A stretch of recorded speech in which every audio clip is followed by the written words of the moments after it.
नमस्कार, कैसे हैं आप सभी लोग। आइए मिलते हैं आज नए वीडियो में।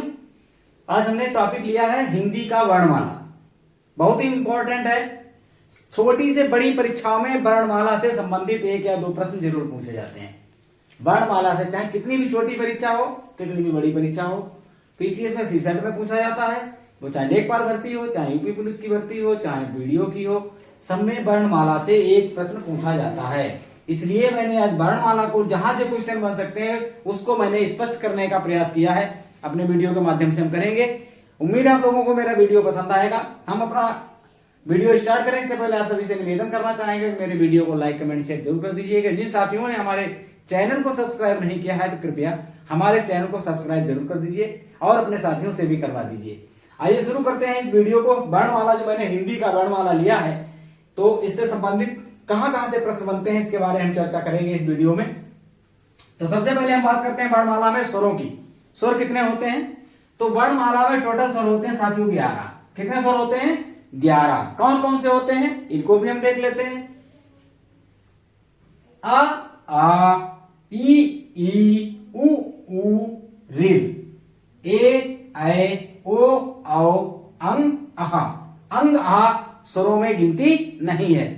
अंग और अहा की गिनती स्वरों में नहीं है। केवल यहीं तक 11 होते हैं। 1 2 3 4 5 6 7 8 9 10 11 और तक। इनको शुद्ध बोलचाल की भाषा में बोलते हैं छोटा, बड़ा, छोटी, बड़ी, छटौ, बड़ौ, ऋ, ए, ऐ, ओ, औ, अंग, अहा।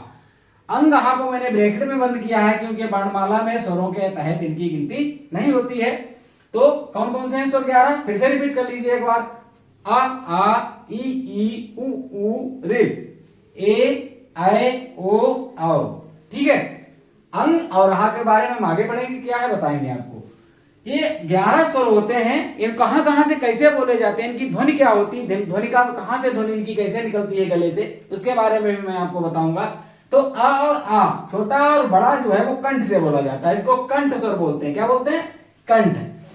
छोटी ई और बड़ी ई जो है, ई और ई एक तालु से बोले जाते हैं। इसको तालु स्वर कहते हैं। ठीक है। छोटा और बड़ो ओष्ठ से बोले जाते हैं, ओष्ठ कहते हैं इनको। और ऋ मूर्धा है, ऋ मूर्धा से बोला जाता है, इसलिए जो है मूर्धा में आएगा। ए और आय एक कंठ तालव्य, यानी कि देखो कंठ और तालु, इसमें आ और ई मिला हुआ है तब ए बना है, आय बना हुआ है। दोनों को मिलाकर जब एक शब्द मिल जाता है तो हो जाता है कंठ तालव्य। कंठ तालव्य। ओ और औ, इसमें कंठ ओष्ठ, देखो उ और उ इसमें मिला हुआ है, दोनों मिला दिए गए हैं। कंठ आ में उ मिला दिया गया है तो ओ और औ बन जाता है, तो उसको कंठोष्ठ कहते हैं। क्या कहते हैं इसको? कंठोष्ठ कहते हैं। तो क्या हो गया? आ और आ कंठ, छोटी बड़ी तालु, छोटो बड़ो ओष्ठ, ऋ मूर्धा, ए और ऐ कंठ तालव्य, ओ और औ कंठोष्ठ। यहां भी प्रश्न बनता है कि अक्षर दे देंगे, उनको आगे लिख देंगे, इसमें से तालु से कौन सा बोला जाता है, ओष्ठ से कौन सा बोला जाता है, कंठोष्ठ से क्या बोला जाता है। तो हमको यहाँ पे क्लियर करना हो जाएगा, स्पष्ट हो जाएगा कि कौन से स्वर जो हैं कैसे बोले जाते हैं। ठीक है। तो इनको अगर गौर से देखेंगे आप इसको नोट भी कर सकते हैं कि कंठ और तालु से क्या बोला जाता है, ए और ऐ को कैसे बोलते हैं, ओ और औ को कैसे बोलते हैं। तो हम इससे क्लियर करके नोट कर सकते हैं और याद कर सकते हैं। इनमें दो तरीके के स्वर होते हैं, हस्त स्वर और दीर्घ स्वर। हस्त स्वर कौन कौन से होते हैं? हस्त स्वर होते हैं छोटा आ, छोटी ई, छठौ और ऋ। कौन कौन से? छोटा आ, छोटी ई, छठौ और ऋ, ऋषि वाला ऋ। ये टोटल 4 होते हैं। कितने होते हैं? टोटल 4 हैं। इसी तरीके से दीर्घ स्वर, दीर्घ स्वर कितने हैं? ये 7 होते हैं। कौन कौन से होते हैं? बड़ा, छोट बड़ी, बड़ाऊ, ए, आय, ओ, आओ। कितने हो गए? टोटल 7। बड़ा, बड़ी, बड़ऊ, ओ, ए, आय, ओ, आओ। कितने हो गए? टोटल हो गए 7। ठीक है। तो हमें हस्त स्वर और दीर्घ स्वर भी पता होना चाहिए। हस्त स्वर छोटा, छोटी, छठौ, ऋ। दीर्घ स्वर बड़ा, बड़ी, बड़ो, ए, ऐ, ओ और औ। ये 7 क्या हो गए? ये दीर्घ स्वर हो गए।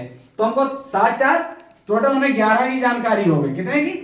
11। यानी 11 स्वर मैंने बताए थे। 11 में 4 हस्त स्वर होते हैं और 7 दीर्घ स्वर होते हैं। इनकी जानकारी हो गई। अब आते हैं हम अयोग वाह पे। ये होते हैं साथियों अयोग वाह। क्या होता है? ये अयोग वाह कहे जाते हैं अंग और आहा, जिसमें अंग जो होता है वो अनुस्वार होता है, आहा को अनुनासिक या विसर्ग कहते हैं। विसर्ग, ठीक है, अनुनासिक या विसर्ग कहा जाता है। क्लियर हो गया? छोटा से लेकर आहा तक की जो बात है वो लगभग स्पष्ट हो गई है। आगे हम बात करते हैं व्यंजन की। व्यंजन कौन कैसे क्या होते हैं, कौन सा अक्षर क्या कहां से बोला जाता है, इसके बारे में हम चर्चा करेंगे इस वीडियो में। तो कंठ, सॉरी, इसमें वर्ग होते हैं, कवर्ग, चवर्ग, टवर्ग, तावर्ग, पावर्ग बोलते हैं कि व्यंजन में वर्ग के नाम से इनकी पहचान होती है। जैसे कवर्ग है तो क वाली लाइन पूरी कवर्ग होगी, ऐसे टा है तो टा वाली लाइन पूरी टवर्ग कही गई, ता वाली पूरी लाइन तवर्ग कह दी गई। तो इसी तरीके से वर्ग के अनुसार इनका वितरण हुआ है। तो हम कहते हैं पहले कवर्ग। कवर्ग में कौन कौन से अक्षर आते हैं? का वर्ग की अगर हम बात करें तो का, खा, गा, घा, अंगा। का, खा, गा, घा, अंगा, ये 5 अक्षर हैं, ठीक है, क वर्ग में। उसी तरीके से चा वर्ग में चा, छा, जा, झा, या। टा वर्ग में टा, ठा, डा, ढा, अणा। ता वर्ग में ता, था, दा, धा, ना। पा वर्ग में पा, फा, बा, भा, मा। ये 5 हैं। कितने हैं? 1 2 3 4 5। ये 5 वर्ग की 5 लाइनें हैं। पांचों वर्ग के हमने आपको पढ़ के बताए। अब इनमें ये भी हमें क्लियर होना चाहिए कि कौन सा वर्ग कहां से बोला जाता है, मुख में उसके बोलने का स्थान क्या है मुख के अंदर। तो का वर्ग जो है वो कंठ से बोला जाता है साथियों। इसको का वर्ग को कंठ बोलते हैं, ठीक है। का वर्ग के जितने भी अक्षर हैं उनको हम कंठ से बोलते हैं, इसलिए का वर्ग को कंठ वर्ग कहा गया, ठीक है। इसी तरीके से चा वर्ग को तालु से बोला जाता है।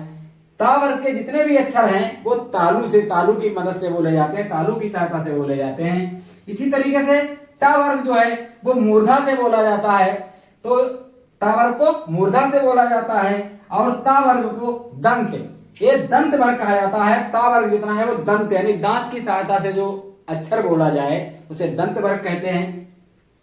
पा वाला वर्ग जो है वो साथियों ओष्ठ से बोला जाता है, ओष्ठ की मदद से बोला जाता है। उसकी ध्वनि जो निकलती है ओष्ठ की मदद से निकलती है, इसलिए इसे ओष्ठ कहते हैं। तो मैंने 5 वर्गों को वितरण जो आपको बताया है, कंठ, तालु, मूर्धा, दंत, ओष्ठ। अब यहाँ पे ये भी क्लियर हो गया कि कौन सा वर्ग है, कौन सा वर्ग कहां से बोला जाता है। परीक्षा में पूछा जाता है कि चा वर्ग कहां से बोला जाता है, या कोई अक्षर दे दिया चा लाइन का, इसका क्वेश्चन में पूछ देते हैं इसका ध्वनि कहां से बोली जाती है, इसकी ध्वनि कहां से निकलती है, किसकी सहायता से बोला जाता है। तो हमें जब पता होगा तो हम उसको तुरंत याद करके याद आ जाएगा हमको, और उसको परीक्षा में सही टिक कर देंगे। इसी तरीके से ये क्लियर हो जाएगा तुम्हारे इन वर्गों को पढ़ने से कि कौन सा अक्षर किसकी है, कौन सा दंत से बोला जाता है, कौन सा ओष्ठ से बोला जाता है, कौन सा कंठ से, कौन सा तालु से बोला जाता है, ये क्लियर हो जाएगा। अक्षर कितने होते हैं टोटल? 25 अक्षरों की मैंने आपको बात बताई। इसमें 25 अक्षरों में मां अक्षर जो है, ये मां, इसको अनुनासिक बोलते हैं। ये कैसा व्यंजन होता है? अनुनासिक व्यंजन होता है मां। अब बात करते हैं इन्हीं अक्षरों के बारे में, अन्य प्रश्न कैसे बनते हैं। पूछ दिया जाता है कि का वर्ग का या इन्हीं वर्ग के जो अक्षर लिखे हैं इसमें पहला, तीसरा या पांचवा उनको क्या कहते हैं, या अल्प प्राण किसे कहते हैं, महाप्राण किसे कहते हैं, घोष सघोष किसे कहते हैं, अघोष किसे कहते हैं। मैंने इनको भी क्लियर किया है, मैं क्लियर किए दे रहा हूं, आप लोग नोट कर सकते हैं। तो साथियों इसमें स्पष्ट है कि सारी लाइनों में 5 अक्षर हैं। कितने अक्षर हैं? 5 अक्षर हैं।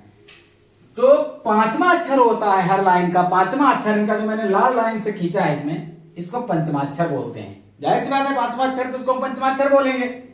अब इसमें देखने वाली बात होगी अल्प प्राण किसे कहते हैं। इसका पहला, तीसरा और 5वां, हर वर्ग का पहला, तीसरा और 5वां अल्प प्राण कहलाता है। क्या कहलाता है?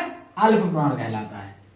पहला, तीसरा और 5वां अक्षर जो है हर वर्ग का अल्प प्राण कहलाएगा। दूसरा और चौथा, कितने बचे?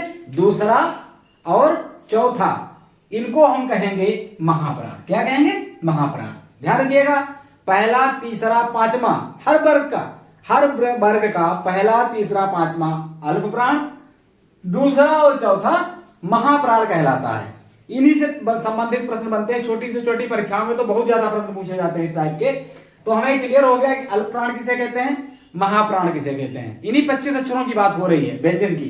तो पहला, तीसरा, 5वां अल्प प्राण, दूसरा और चौथा महाप्राण। क्लियर हो गया? आगे बात करते हैं घोष सघोष क्या होता है। तो साथियों पहला, दूसरा और तीसरा, पहला, दूसरा और तीसरा, हर वर्ग का पहला, दूसरा, तीसरा घोष या सघोष कहा जाता है। पहला, दूसरा या तीसरा वर्ण घोष या सघोष कहते हैं उसको, दोनों एक ही नाम है, घोष कहो या सघोष कहो। तीसरा आता है फिर अघोष, किसे कहते हैं? इसी का पांचवा, चौथा और पांचवा जो बचता है, चौथा और पांचवा, उसको हम बोलते हैं अघोष। तो 5 वर्णों की बात हो गई, घोष और अघोष, सघोष, घोष सघोष और अघोष की। तो क्लियर हो गया। अल्प प्राण पहला, तीसरा, पांचवा, महाप्राण दूसरा, चौथा, घोष सघोष 1 2 3 और अघोष 4 5। क्लियर हो गए। अब तो हमें लग रहा है इसमें कोई भी ऐसी चीज नहीं छूटी। अगर आप लोग इसको कायदे से वीडियो को देख लेंगे तो वर्णमाला से संबंधित कोई क्वेश्चन गलत होगा। ठीक है, एक बार और रिपीट कर लेते हैं। अल्प प्राण 1 3 5, महाप्राण 2 4, महाप्राण 2 4, घोष सघोष 1 2 3, अघोष 4 और 5, 4 और 5 अघोष कहलाता है। ठीक है, मां को अनुनासिक व्यंजन कहते हैं जो नासिका से बोला जाता है। तो ये क्लियर हो गया कि कंठ से लेकर के ओष्ठ तक मैंने 5 वर्ग आपको बताए। आगे बढ़ते हैं, इतना क्लियर हो गया होगा। अंतस्थ व्यंजन किसे कहते हैं? बहुत ज्यादा परीक्षा में प्रश्न पूछा जाता है, निम्न में से अंतस्थ व्यंजन बताओ। वो 4 वर्ण दे देंगे आपको, 4 व्यंजन दे देंगे, उसमें से एक अंत्यस्थ होगा, 3 अंत्यस्थ नहीं होंगे। तो आपको जब पता होगा कि अंतस्थ व्यंजन कौन सा है तो आप बहुत आसानी से बता देंगे। तो अंतस्थ व्यंजन को पता होने चाहिए कौन कौन से होते हैं। तो साथियों या, रा, ला, वा, कौन कौन से? या, रा, ला, वा, ये 4 व्यंजन जो होते हैं, या, रा, ला, वा, इनको अंत्यस्थ व्यंजन कहते हैं। इनका एक नाम और है साथियों, वो है अर्धस्वर। अगर प्रश्न पूछा जाता है कि अर्धस्वर किसे कहते हैं, निम्न में अर्धस्वर छांटिए, तो हमको पता होगा या, रा, ला, वा, सा। तो हम इनको अर्धस्वर भी कहते हैं और इनको अंतस्थ व्यंजन भी कहा जाता है। ठीक है, अंतस्थ व्यंजन ही अर्धस्वर होते हैं, इतना ध्यान रखिएगा, प्रश्न तुरंत पकड़ जाएगा। एक चीज और यहाँ पे स्पष्ट कर दूं, रा को लुंठित व्यंजन कहा जाता है। रा जो है वो लुंठित व्यंजन है और ला प्रकंपित व्यंजन है। ला को प्रकंपित व्यंजन कहा जाता है, रा को लुंठित व्यंजन कहा जाता है। उम्मीद है इतना आप लोगों के समझ में आ गया होगा। आगे बढ़ते हैं, 2-3 बिंदु और बचे हैं इसमें। ऊष्म या संघर्षी व्यंजन किसे कहते हैं? ऊष्म या संघर्षी यानी जिसको ऊष्मा निकले, संघर्ष करते हुए निकले, आवाज थोड़ा प्रेशर से निकले। ठीक है, तो वो होते हैं स, सा, हा, स, सा, हा। ये 4 व्यंजन जो होते हैं इनको ऊष्म या संघर्षी व्यंजन कहा जाता है। ऊष्म या संघर्षी व्यंजन स, हा, इनको 4 को संघर्षी या ऊष्म व्यंजन कहा जाता है। ये कहां से बोले जाते हैं, इन पे भी चर्चा कर लेते हैं। पहले वाले जो सा अपनी जो शरीफा वाला सा, सॉरी ये जो है छोटा वाला सा जिसको बोलते हैं वो होता है तास। तास का मतलब होता है तालब्य सा। ये कैसा सा होता है? ये तालब्य सा होता है, कहते हैं ना तालब्य सा लिखिए। अब ये जो षटकोण वाला सा होता है इसको कहते हैं मूसका। मूसका का मतलब है, शॉर्टकट में मूसका कहते हैं मूर्धन्य सा। अगर आपसे कहता कोई मूर्धन्य सा लिखे तो आप तुरंत ये वाला सा लिख देंगे। अगर आपसे कहता कोई किस तालब्य सा लिखिए तो ये वाला हम सा लिख देंगे। ठीक है, अगर कोई कहता है दंती सा लिखिए तो ये वाला हमारा क्या होता है? ये दंती सा होता है, ये मूर्धन्य सा होता है, ये तालब्य सा होता है। ठीक है, तो तालब्य सा ये वाला हो गया मूर्धन्य सा। और जो सवाल वाला सा होता है जिसको बड़ा सा बोला जाता है बोलचाल की भाषा में, उसको हम बोलते हैं दंती सा। क्या बोलते हैं? दंती सा बोलते हैं। तो एक क्लियर हो गई बात। सूक्ष्म संघर्षी व्यंजन कितने होते हैं? 4। कौन कौन से होते हैं? सा, हा। ठीक है, क्लियर। संयुक्त व्यंजन की बात कर लेते हैं। संयुक्त व्यंजन होते हैं टोटल 4। कौन कौन से? छ, त्र, ज्ञ, स्र। छ, त्र, ज्ञ, स्र। अब छा को हम ये भी देख लेते हैं, कभी कभी प्रश्न पूछा जाता है कि किन व्यंजनों से मिलकर बना, कितने बाण है इसमें? तो छा जो है का आधा और सा से मिलकर बन सकता है, या फिर आधा का आधा सा और रा मिलकर के इसको बनाया जा सकता है। त्रा में ता आधा और रा त्रा हो जाएगा। ज्ञा को बनाने के लिए ज आधा और यहां शामिल किया गया है तो ज्ञा बन जाता है। सा को बनाने के लिए स आधा और रा। ठीक है, इनसे हम ये अक्षर बना सकते हैं। परीक्षा में, छोटी परीक्षाओं में अक्सर पूछे जाते हैं, इसलिए आप लोग इस वीडियो को गौर से देखिए, नोट कर लीजिएगा। द्विगुणित व्यंजन कौन कौन से होते हैं? द्विगुण व्यंजन जो होते हैं वो ढा और ढा, ये 2 होते हैं। तो इस प्रकार हमने टोटल वर्णमाला की जो बात की, उम्मीद है आप लोगों को समझ में आएगा। इसको आप लोग अगर वीडियो को एक दो बार देख लेंगे और याद कर नोट कर लेंगे तो हमें लग रहा है कि वर्णमाला से संबंधित आपकी कोई भी क्यूरी बाकी नहीं बचेगी।